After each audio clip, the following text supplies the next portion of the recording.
ప్రస్తుతం మనతోటి పిఓడబ్ల్యూ సంధ్యక గారు ఉన్నారు. అడిగి తెలుసుకుందాం. అక్క ఎందుకు వ్యతిరేకించాల్సి వస్తుంది ఈ 72వ అందాల పోటీలు? ఎందుకంటే మొట్టమొదటిసారిగా తెలంగాణకు రాబోతుంది. ఇక్కడ టూరిజం స్పాట్స్ ఎక్కువ ప్రపంచానికి పరిచయం చేస్తున్నామని ప్రస్తుతం మన ప్రభుత్వం చెప్తుంది. ఎందుకు వ్యతిరేకించాల్సి వస్తుంది? ఈ 72వ ఎడిషన్ మిస్ వరల్డ్ పోటీలని తెలంగాణ ప్రభుత్వమే పూనుకుని నిర్వహించడం సిగ్గుచేటైన విషయం. మిస్ వరల్డ్ సంస్థ జూలియా మోర్లీతో కలిసి తెలంగాణ ప్రభుత్వం టూరిజం శాఖతో ముడిపెట్టి ఈ పోటీలను నిర్వహిస్తుంది. మిస్ వరల్డ్ సంస్థ అనేది ఒక కార్పొరేట్ సంస్థ. వాళ్ళ చరిత్ర అంతా కూడా మార్కెట్ల విస్తరణ ఎక్కడ అవసరమో అందాన్ని అక్కడ గుర్తించారు, కిరీటాలు అక్కడే పెట్టారు. ఇప్పుడు ఫ్యాషన్ రాజధాని అయిన ఫ్రాన్స్లో, ప్యారిస్లో, ఇంగ్లాండ్లో, లేకపోతే లాస్ ఏంజల్స్, ఇవన్నీ కూడా హాలీవుడ్ సెంటర్లు, న్యూయార్క్, వాషింగ్టన్, ఇటువంటి కేంద్రాలలో ఫ్యాషన్ రాజధానులు ఉన్నాయి ప్రపంచంలో. యూరోపియన్ కంట్రీస్లో కానీ ముఖ్యంగా ప్యారిస్ లాంటి అక్కడెక్కడ కిరీటాలు పెట్టాలా అంటే ఈ కిరీటాలు పెట్టడం వెనుక ఉండే కుట్రని మనం అర్థం చేసుకోవాలి. ఈ కిరీటాలు పెట్టడం అంటే మార్కెట్లను కొల్లగొట్టడం, స్త్రీలని అందాల ఉత్పత్తులు ఉపయోగించే సాధనాలుగా మరల్చడం, వాళ్ళ జీవితాల మీద సౌందర్యం చుట్టూ ఉండే అనేక అంశాలని వాళ్ళ జీవితాల్లో ప్రధానమైన అంశంగా మార్చడం. అంటే కాస్మెటిక్ ప్రపంచానికి, అంటే ఇవాళ కార్పొరేట్ల మార్కెట్లలో కాస్మెటిక్ మార్కెట్ అదొక పెద్ద మార్కెట్. సో ఎక్కడైతే ఈ మార్కెట్ విస్తరణ అవసరమో అక్కడే వాళ్ళు గుర్తిస్తున్నారు. దానిలో భాగమే దక్షిణాఫ్రికాలో వరుసగా కొన్ని దేశాలు రాణులుగా గుర్తించారు. Venezuela, Latin America, Brazil, Argentina, Philippines, అంటే మన ఏషియన్ కంట్రీస్ కానీ, సౌత్ ఆఫ్రికన్, కొన్ని గల్ఫ్ కంట్రీస్, ఇవన్నీ కూడా ఎందుకు వాళ్ళు స్త్రీలని ముందుకు తెస్తున్నారు అనేది చూస్తే వాళ్ళ మార్కెట్ల టైఅప్స్ విస్తరణ సరిపోతుంది, అర్థం చేసుకుంటూ ఉంటుంది. ఇంకో విషయం, వీళ్ళకి నిజంగా భారతీయ మహిళలు అందాల రాణులు, అందగత్తెలు అనే గౌరవం ఉంటే మొట్టమొదటి మిస్ వరల్డ్ కిరీటం రీటా ఫారియాకి పెట్టారు, డాక్టర్ రీటా ఫారియా. ఆమెని వియత్నాంలో యుద్ధం చేస్తున్నటువంటి అమెరికన్ సైన్యాన్ని ఎంటర్టైన్ చేయడానికి వెళ్ళమని ఆదేశిస్తే అసలు మిస్ వరల్డ్కి అమెరికా సైన్యాన్ని ఎంటర్టైన్ చేయాల్సిన అవసరం ఎక్కడుంది? నేను ఒక డాక్టర్ని, మీరు వియత్నాంలో యుద్ధం చేయడమే అన్యాయం, అదొక అక్రమం.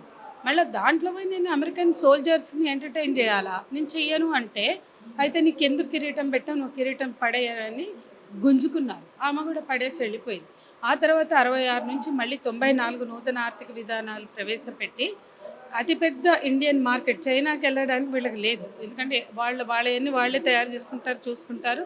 అక్కడ సామ్రాజ్యవాద వస్తువులను కానీ, సామ్రాజ్యవాద మార్కెట్కి కానీ అక్కడ ఉండదు. వాళ్ళు ప్రపంచం అంతా విస్తరిస్తారు కానీ వాళ్ళు రానియ్యరు, ఫేస్బుక్తో సహా రానియ్యరు. అటువంటి చోట ఇక నెక్స్ట్ అతిపెద్ద దేశంగా మన మీద వాళ్ళు కన్నేసి దృష్టి పెట్టి ఒకే సంవత్సరం Miss World, Miss Universe Aishwarya Rai, Sushmita సేన్లను ప్రకటించి ఇక అప్పటి నుంచి ఐశ్వర్యరాయ్ టు మనుషి చిల్లర్ ఒక 10 మంది, సుస్మితా సేన్ నుంచి హర్జీత్ సిద్ధు ఒక 10 మంది మిస్ యూనివర్స్ని ఎంచుకుంటూ పోయారు. వీటి చుట్టూ ఈ సౌందర్యాత్మక హింసతో ముడిపడిన అనేక అంశాలని భారతదేశంలో మొట్టమొదటిసారి 96లో Amitabh Bachchan corporation Miss World పోటీలు నిర్వహించింది బెంగళూరులో. అప్పుడు మేమంతా కూడా ప్రొటెస్ట్ చేసాం. మేమే కాదు, దేశవ్యాప్తంగా అనేక సంఘాలు, వేలాది మంది ఆ ప్రొటెస్ట్లలో పాల్గొన్నారు. మన తెలుగు రాష్ట్రం నుంచి మేము 150 మంది అరెస్ట్ కూడా అయ్యాం. ఆ సందర్భంగా మమ్మల్ని 3-4 రోజులు జైళ్ళల్లో పెట్టి బస్సుల్లో అటు ఇటు తిప్పారు. అందుకని మేమేమంటున్నామంటే మిస్ వరల్డ్ని కాన్సెప్షువల్గానే, సైద్ధాంతికంగానే మేము వ్యతిరేకిస్తున్నాం. ప్రపంచంలో మిస్ వరల్డ్ పోటీలకి వ్యతిరేకత ఎక్కడా లేదంటే అది చాలా తప్పు. ఎందుకు వ్యతిరేకిస్తున్న వైపు సంపద తెలంగాణకు వస్తుంది, తెలంగాణ సాంస్కృతిక సాంప్రదాయాలు ప్రపంచవ్యాప్తంగా చాటి చెప్తామని ప్రభుత్వం చెప్తూ వస్తుంది. దాదాపు 8 చోట్ల నిర్వహిస్తుంది ఈ కార్యక్రమాన్ని. ఎందుకు వ్యతిరేకించాల్సి వస్తుంది ఇవన్నీ జరుగుతున్నాగా కూడా?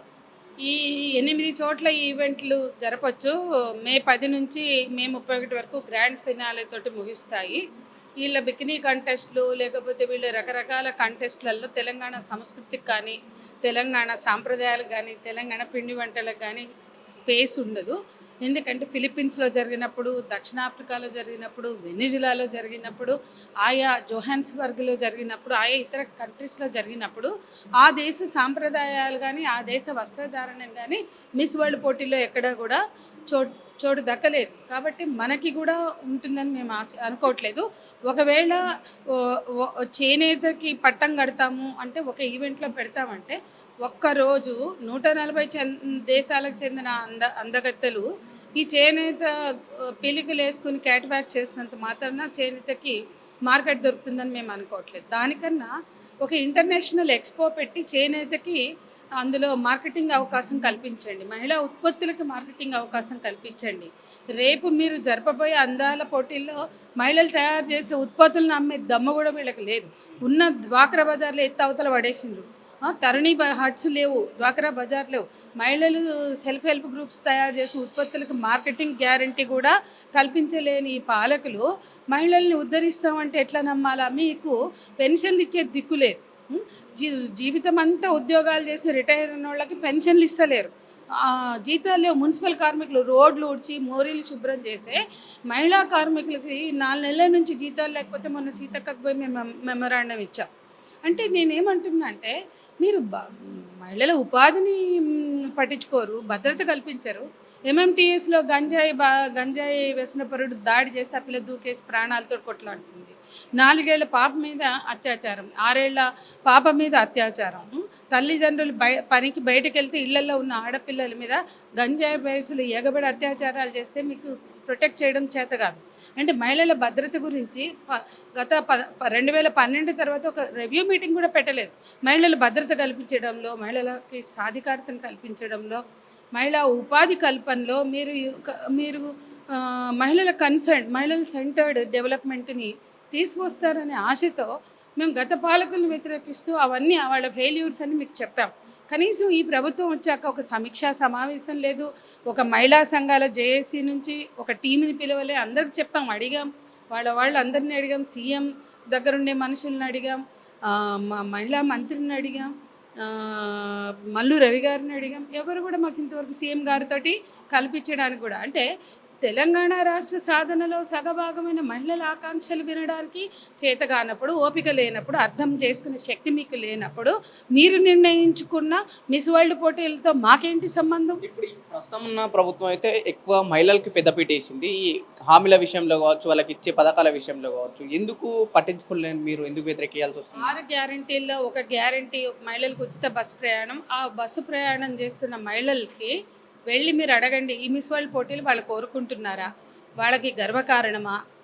వాళ్ళ తెలంగాణ ప్రభుత్వం ఏమైతే చెప్తుందో అవన్నీ కూడా ఆ బస్సుల్లో ప్రయాణిస్తున్న ఆడవాళ్ళని అడిగి తెలుసుకోమనండి. వాళ్ళు కోరుకుంటున్నారా, గర్విస్తున్నారా, ప్రతిష్టగా భావిస్తున్నారా? ఇవాళ మహిళల ఉత్పత్తులకి మార్కెటింగ్ అంతర్జాతీయంగా కల్పిస్తే అది గర్వించవలసిన విషయం. మహిళల భద్రత కనీసం ఒక మీటింగ్ కూడా పెట్టలేరు, కార్యాచరణ లేవు, బడ్జెట్ల కేటాయింపులు లేవు, ఏమీ చేయట్లేదు. వీళ్ళు వచ్చినాక ఉచిత ప్రయాణం ఒకటేనా అంటే మీ ఉచిత ప్రయాణంతో ఇక మీరు ఏం చేసినా యాక్సెప్ట్ చేయాలా? మహిళలు ఆత్మగౌరవం లేదా? మహిళలకు ఆత్మవిశ్వాసం అక్కర్లేదా? ఈ 140 దేశాల అందగత్తలు మన దగ్గర క్యాటవాక్ చేస్తే అది మహిళల ఆత్మగౌరవమా? తెలంగాణ మహిళల ఆత్మవిశ్వాసమా? పక్కన ఉన్న పోచంపల్లిలో కూడా ఈ ప్రోగ్రామ్ నిర్వహిస్తాం. దాని ద్వారా అక్కడ వాళ్ళ చేతుల మీదుగా చీరలు తయారవుతున్నాం, దాన్ని ప్రపంచవ్యాప్తంగా మనం తెలియజేస్తాం అంటారు కదా. దాని వలన 10 చీరలు కూడా వీళ్ళు అమ్మలేరు. కానీ దానికన్నా మన తెలంగాణ చేనేత, తెలంగాణ హ్యాండీక్రాఫ్ట్స్, తెలంగాణ మహిళలు తయారు చేసే ఉత్పత్తులు, పిండి వంటలకి ఒక ఎక్స్పో పెట్టిన, ఒక ఇంటర్నేషనల్ సమ్మిట్స్ దగ్గర వీళ్ళకి కౌంటర్లు పెట్టిన, చాలా అంతర్జాతీయ వేదికలకు హైదరాబాద్ ఆతిథ్యం ఇస్తోంది. అక్కడ పెడితే ఈ మిస్ వరల్డ్ కన్నా ఎక్కువ మార్కెటింగ్ వాళ్ళకి దొరుకుతుంది. కాబట్టి తెలంగాణ మహిళలకి గుర్తింపు తేవాలన్నా, సెల్ఫ్ హెల్ప్ గ్రూప్స్కి గుర్తింపు తేవాలన్నా, చేనేత ప్రతిష్టను చాటాలంటే అనేక ప్రత్యామ్నాయ మార్గాలు ఉన్నాయి. తెలంగాణ మహిళల ఆకాంక్షకు భిన్నంగా మిస్ వరల్డ్ పోటీలని నిర్వహించడం ద్వారా మాత్రమే ఆ ప్రతిష్టను చాటుతామంటే అది కరెక్ట్ కాదు. నీకు తెలంగాణ మహిళల ఆకాంక్షలే మీకు తెలియదు. తెలంగాణ రాష్ట్ర సాధనలో స్మితా సబర్వాల్ భాగం కదా, మాకు ఉద్యోగి అధికారి. ఆ తర్వాత సీఎంగా ఉన్న రేవంత్ రెడ్డి సమైక్యవాది, ఆనాడు సీమాంధ్ర పార్టీలతో సమైక్యవాదం వినిపించినవాడు. కాబట్టి తెలంగాణ మహిళల ఆకాంక్షలు తెలుసుకోవాల్సిన బాధ్యత ఈ ముఖ్యమంత్రికి ఉంది. నువ్వు సీమాంధ్ర పాలకుల వైపే ఉండుండొచ్చు, తెలంగాణని కోరుకుని ఉండకపోవచ్చు, కానీ సోనియా గాంధీ తెలంగాణ ప్రజల ఆకాంక్షలు గుర్తించి తెలంగాణ కళ సాకారం చేశారు. కాబట్టి తెలంగాణ ప్రజల ఆకాంక్షలే ఇక్కడ ప్రధానం. కానీ తెలంగాణ మహిళల ఆకాంక్షలు కానీ ప్రజల ఆకాంక్షలు కానీ మిస్ వరల్డ్ పోటీలు నిర్వహించడంలో గర్వించవలసిన విషయంగా వాళ్ళు భావించట్లా. అట్లాగే సంస్కృతి పరిరక్షకులు అని చెప్పుకునే బీజేపీ కూడా అధికారంలో రావడానికి అర్రులు చేస్తుంది. మేము ఎంపీలను కొట్టాం, ఇక ఎమ్మెల్యేలను కొట్టాం, రాబోయే కాలంలో మాకే అధికారం అని మాట్లాడుతున్నారు. వీళ్ళు సంస్కృతి పరిరక్షకులు. మేము చెప్పుకోవట్లేదు మమ్మల్ని మేము సంస్కృతి పరిరక్షకులని. మేము మిస్ వరల్డ్ సామ్రాజ్యవాద సరుకులు అమ్ముకోవడానికి గతంలో 1600 సంవత్సరంలో వలస పాలకులు మార్కెట్ల కోసం ఎట్లా వచ్చారో ఇది మరో రూపంలో మార్కెట్ల అన్వేషణ, మార్కెట్ల కబ్జా అని మేము చెప్తున్నాం. మరి బీజేపీ వాళ్ళకి కొంచెమన్నా నిజాయితీ ఉంటే, వాళ్ళు హిందూ ధర్మ పరిరక్షకులైతే, హిందూ సంస్కృతి గురించి ఆలోచించే వాళ్ళైతే, భారతీయ సంస్కృతి అని మాట్లాడే అర్హత వాళ్ళకు ఉండాలంటే ఇది భారతీయ సంస్కృతిలో భాగంగా ఈ పోటీలు జరగట్లా. ఇది కేవలం ప్రస్తుతం ఉన్న ప్రభుత్వాలు ఒక మహిళని మార్కెటింగ్గా లేదంటే ఒక వస్తువుగానే చూపెట్టి ఇటు కార్పొరేట్ కంపెనీలని తీసుకొస్తున్నాయంటారా? ఖచ్చితంగా బీజేపీ పాలిత రాష్ట్రాలలో గత సంవత్సరం 2024లో 71వ ఎడిషన్ బొంబాయిలో జరిగింది. అది ఆర్ఎస్ఎస్ రాజధాని నాగ్పూర్ మహారాష్ట్రలో ఉంటుంది. ముంబైలో కానీ లేదా మహారాష్ట్రలో కానీ శివసేనలు బీజేపీలు అధికారంలో ఉంటాయి, అదే ప్రధానమైన పార్టీలు ఉంటాయి. కానీ ఒక్క చిన్న ఆటంకం కల్పించలేదు, చిన్న అభ్యంతరం పెట్టలేదు.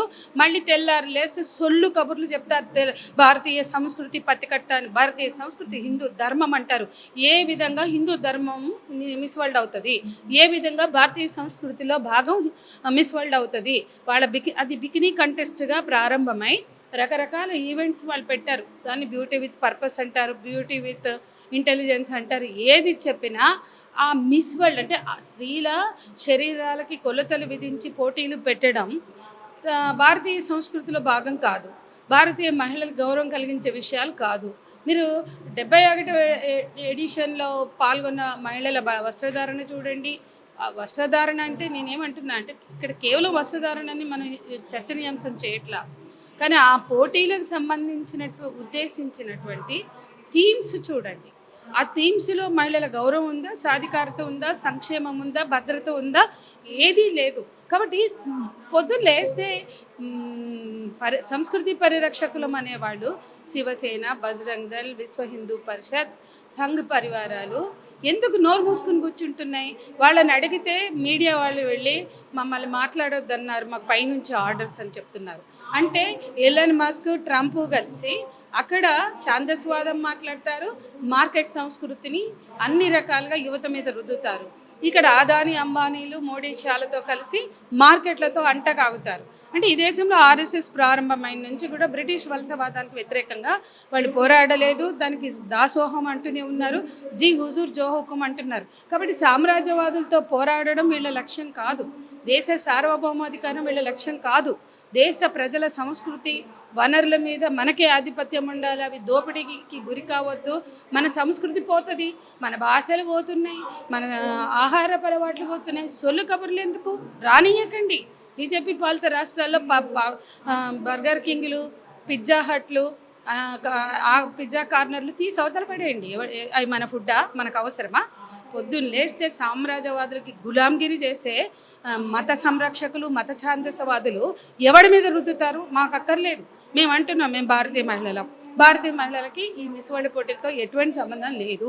ఆ విన్యాసాలు, ఆ పరేడ్లు, ఆ క్యాట్ వాకులతో మహిళల ఆత్మగౌరవం పెరిగేది లేదు, భద్రత పెరిగేది లేదు, మహిళలకు వచ్చే గుర్తింపు అంటూ ఏమీ లేదు.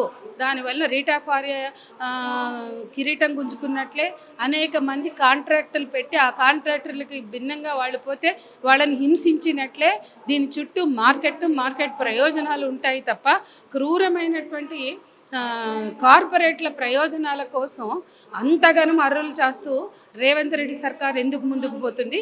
ఒకవేళ రేవంత్ సర్కార్ బుద్ధి లేకపోతే కేంద్ర సర్కార్ ఎట్లా ఊరుకుంటుంది? మాట్లాడితే భారతీయ సంస్కృతి అంటున్నారు కదా. మీరు ఈ రాష్ట్రంలో కూడా కాంగ్రెస్, ఆమె సోనియా విదేశీ మహిళ, కానీ ఆమె అంగీకరించలా. లేదా గతంలో 96లో యూపీఏ ఉన్నప్పుడు జరిగితే దాన్ని వ్యతిరేకించాం, అప్పుడు అమితాబ్ బచ్చన్ కార్పొరేషన్ బెంగళూరులో. మరి ఈరోజు మీరెందుకు వ్యతిరేకించట్లా? సోనియాని విదేశీ మహిళని మాట్లాడటం కాదు, ఆమె మహిళల భద్రత కోసం 1000 కోట్లు కేటాయిస్తే దాన్ని ఖర్చు పెట్టే చేతగాలది ఈ ప్రభుత్వాలకి. కాబట్టి పాలన ఎవరి కోసం అనేది ముఖ్యం, పాలన ఎవరు చేస్తున్నారు అనేది కాదు. కాబట్టి మహిళల స్వేచ్ఛను గౌరవిస్తారు.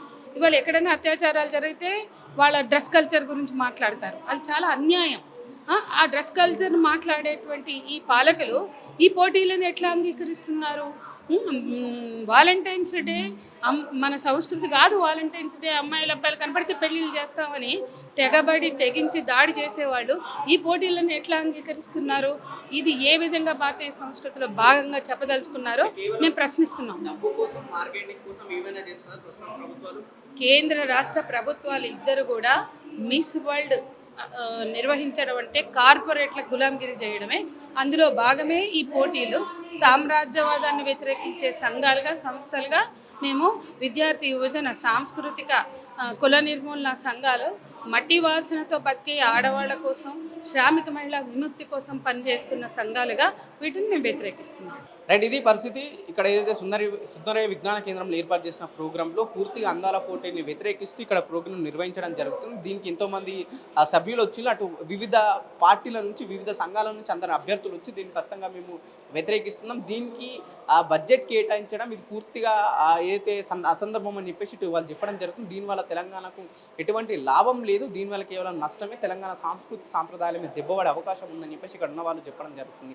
ఏదైతే చేనేత రంగాన్ని మేము అభివృద్ధి చేస్తాం దీని ద్వారాని ఒకవైపు ప్రభుత్వం చెప్తుంది, కానీ ఇక్కడికి వచ్చిన వివిధ సంఘాల మహిళలు కావచ్చు, వివిధ సంఘాల నాయకులు మాత్రం అది ఎప్పటికీ ఇట్లాంటి ప్రోగ్రామ్స్ వల్ల అది ఎప్పటికీ వీలు కాదు. మీరు దాన్ని ఎక్కడైతే అభివృద్ధి చేయాలంటే దానికి సపరేట్ బడ్జెట్ కేటాయించారో దాన్ని ఏదైతే ఎక్కడైతే నేషనల్ ఎక్స్పో ప్రోగ్రామ్స్ లాంటి దాంట్లో దీన్ని పెట్టని అని చెప్పేసి పిఓడబ్ల్యూ సందేక గారు కూడా ప్రధానంగా చెప్పడం జరిగింది. చూద్దాం ఎంతవరకు ప్రభుత్వం వీళ్ళ విషయాలు, వీళ్ళ మీటింగ్స్ పట్టించుకుంటుంది. నిజంగానే 72 మిస్ వరల్డ్ పోటీల వల్ల తెలంగాణకి ఎటువంటి లాభం ఉంటాయనే విషయాలు కూడా మనం కాస్త వేచి చూడాల్సిన అవసరం ఉంది. కెమెరామ్యాన్ కళ్యాణ్తో పవన్, మిర్రర్ టీవీ, హైదరాబాద్.